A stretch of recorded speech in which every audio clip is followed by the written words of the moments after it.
After the holidays, people tend to think about security not in the context of something to be concerned about. After all, you just came off the holiday where you spent all that money uh, buying all the nice gifts and all the nice presents. However, this is the time that you now need to assess what it is that you plan to do for the year. You might want to buy that nice camera system for your home. You might want to buy that nice uh, safe for your house. And this is the time to actually look at how much you want to spend, plan for it, and then do your research. A lot of people buy equipment not thinking of the fact that is it the right thing for you. I had a friend come to me once and he said, "Look, I'm going to get a camera system for my house," and I basically asked him why. He had a nice wall, he had a nice fence, he had all the proper doorbells, he had everything that for me, would make a house secure, down to even the dogs in the backyard. But he felt that he needed a camera system to make it more secure. So I asked him a straight question: how's your house ever being broken into?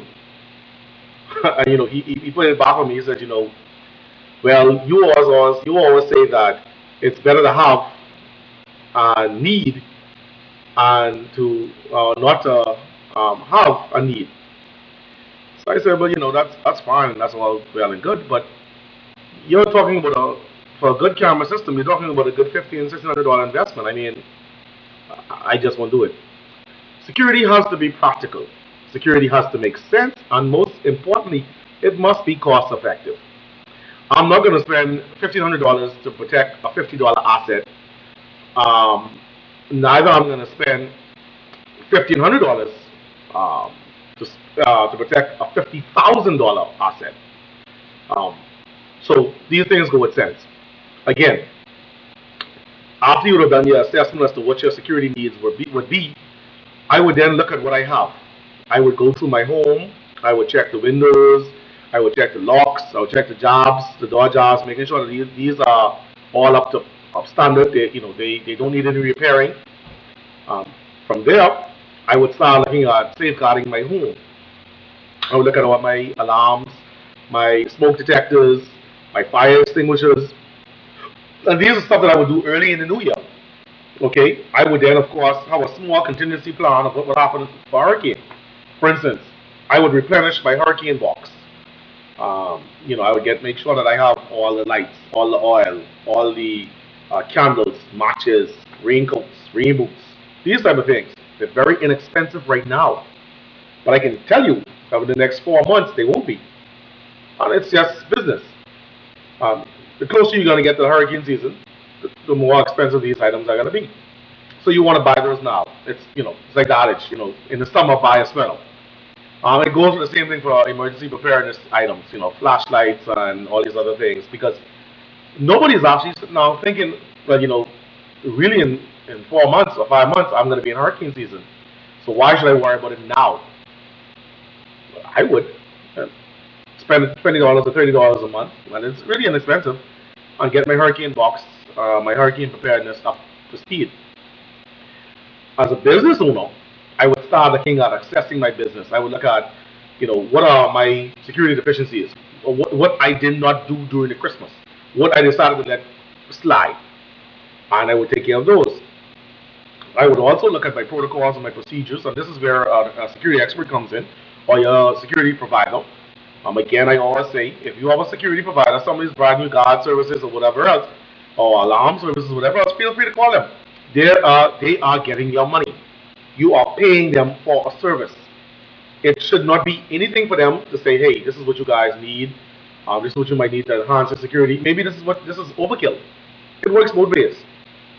You should also look at your loss prevention methods if you're a retail owner. Look at your procedures in place. Fraud is a very big thing. Most persons don't realize that fraud is a part of security. If you put loss prevention measures in place to correct spillage, loss, you want to also make sure that your account procedures are airtight when it comes to how you transact. Monies are moved from your till and accounted for and all these other things. These are security concerns.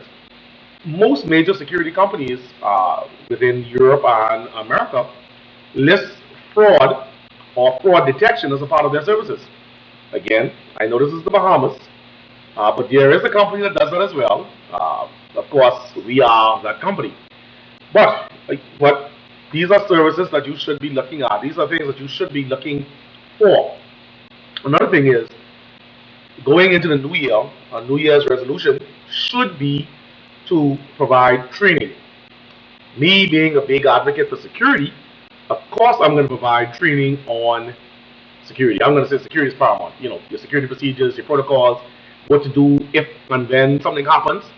But to be fair, you should train everything that's important, or train everything that's important to your company's goals and the way it does business. But security is still important. These again are the tips that I'm giving coming into the new year. Next week, we're going to be discussing that also important subject of Valentine's, Valentine's security.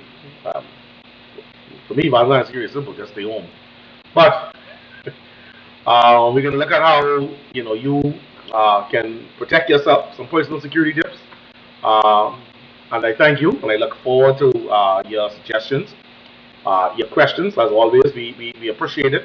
I got several the last time, and we're going to just do a segment one day. One of our webinars is just going to be a segment on just questions.